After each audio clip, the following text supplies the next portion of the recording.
Do you feel like a performance car that's actually only running on about half the cylinders? Are you constantly tired and losing your mojo because you're exhausted? I know how that feels. So stick with me, because this week I want to help you to shift your thinking and your behavior so that you have way more energy and you enjoy what you're doing so much more.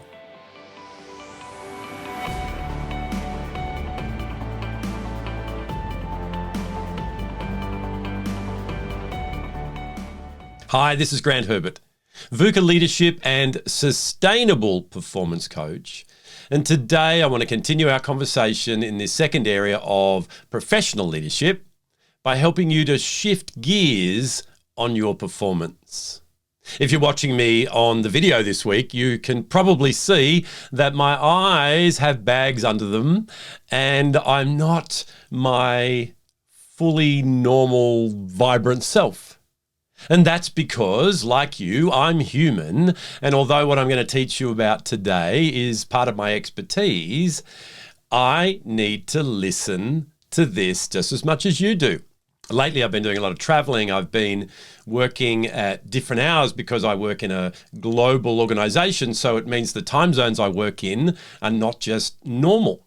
I'm starting early and finishing late, and sometimes missing the meals at the time that I would normally be having them.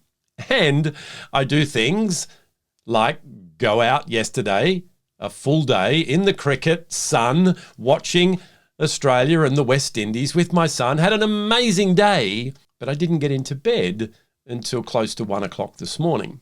So why am I telling you that? Firstly, I want you to understand that although I stand here as a subject matter expert in a lot of these things that I talk to you about, I'm still a work in progress in its implementation. And I tell you that because I want you to understand that it's not about a small few people who can stand on stages and talk about these things that have got it all together. No, nobody has, because we are humans. Life happens and we are in different seasons and things shift. But today, as I'm reminded of these things myself, and it's quite ironic that in the schedule of the things that I have to talk about you in these first few weeks of the year, this one comes in today after a night of little sleep.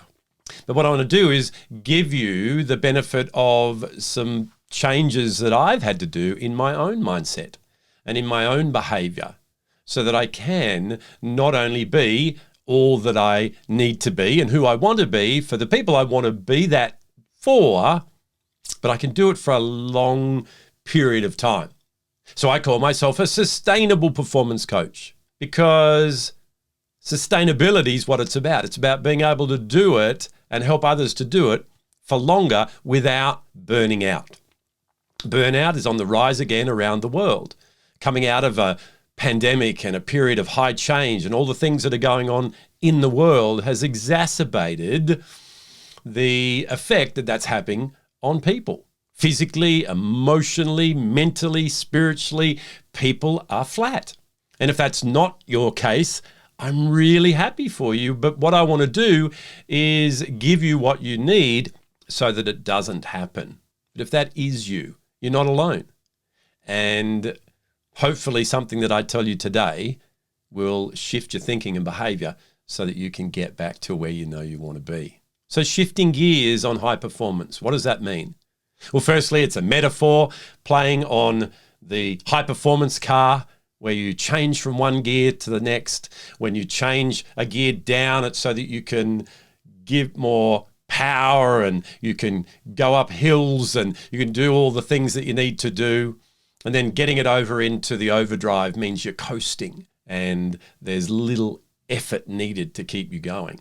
So sometimes we need to shift gears. And the shift that we want to talk about today is going from that high performance mentality alone to this sustainable performance. So high performance is a good thing. There are many people out there that teach high performance. However, it's not a good thing if it's not done in a way that is going to mean that you can continue for years to come. High performance alone in this hustle and grind mentality that you hear a lot of today, where people just think if I work more hours and, I get up earlier and I go to bed later and I do more, I'm going to get the results that I want. In fact, it's just the opposite. Our brain and our body, they're finite resources. They're not designed like a piece of machinery to just go 24/7. We need to make sure that what we put into the body and what do we allow to go out of the body, and indeed what we do with letting things be around that body, can have a major effect on longevity. So what's the difference between high performance and sustainable performance? Well, firstly, it's not about throwing high performance away altogether. There are periods when you and I need to perform at a high level.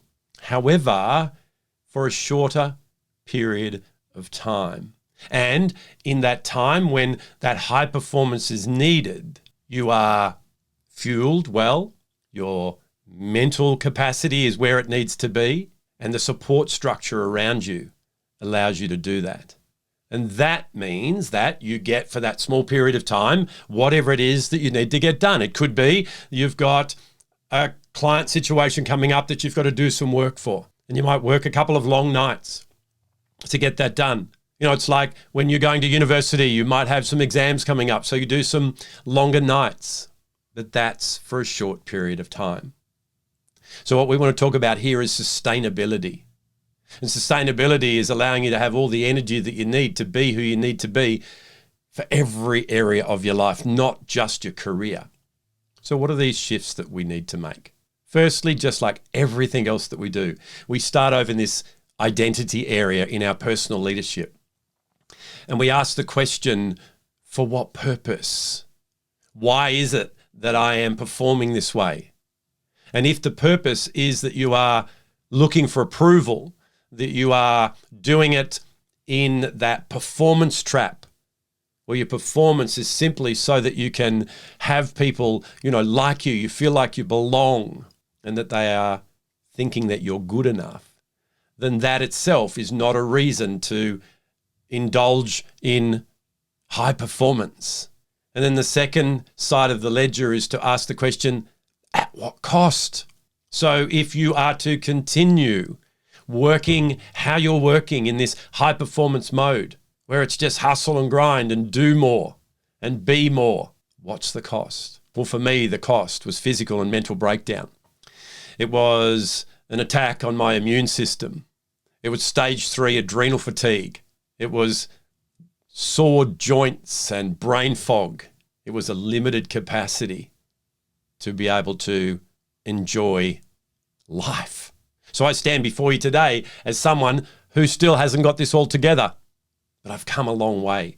And that's why I love to share my experience so that I can help others as well. So the first part of this shifting to sustainable performance is to take a look at why it is that you're doing what you do. And if it's feeding one of those fears of not being enough, not belonging, and not being loved, then that is going to mean that your behaviour could be detrimental to your health. So once you've worked out those areas in your mind, the next thing to do is to change your behaviour. So changing your behaviour means that you look at sleep differently. You look at movement differently. You look at mental capacity. You look at how you work with your emotions, all these things differently, because we are a human being. We are mortal.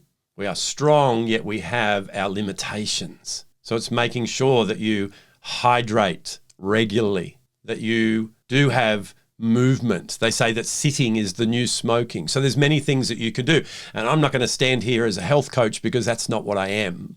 What I'm going to do is encourage you to look into that and use your primary healthcare physician as your coach in that and see what could you do differently.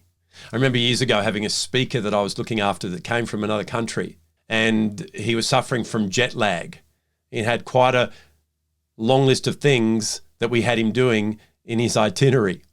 But the first thing he did was go to the gym and work out and then do a heap of laps in the pool. And for me, it didn't make any sense. You are tired and exhausted from a long flight, yet you're going to do more. And for him, what that meant is it actually lifted his energy. So sometimes things are counterintuitive in what we might think they mean, but looking how can you tweak and adjust the things that you do. Looking seriously at for what purpose would you stay up later than you normally do into the early hours of the morning to go and watch some cricket and travel home a long distance and go, it's because it's a one-off thing that I wanted to do with my son. But then making sure that you plan that next day so that it's not going to affect and it's not going to just take from you. You doing it in balance. So what is it that you need to do to shift from high performance to sustainable performance? To be able to do what it is that you do. In fact, more importantly, be who you need to be for the people that you want to be that for a longer period of time. I know for me, having amazing grandchildren and brilliant children and a great wife, I want to spend as much time as I can with them. So it got my attention, and hopefully today, something that I've said in my sleep-deprived ramblings has given you some food for thought as well. Will you join me? Will you make this shift from high performance to sustainable performance? And what will the impact be for you? Imagine 6 months down the track when you've started to do some things differently and you have more energy and you feel more vibrant and alive. What's that going to mean to you and the people that you care about that are around you? Well, that's it from me for another week. Join me again next week when I will have had plenty of sleep and we look at the second area in our professional leadership, and that's your positioning. I'll see you then.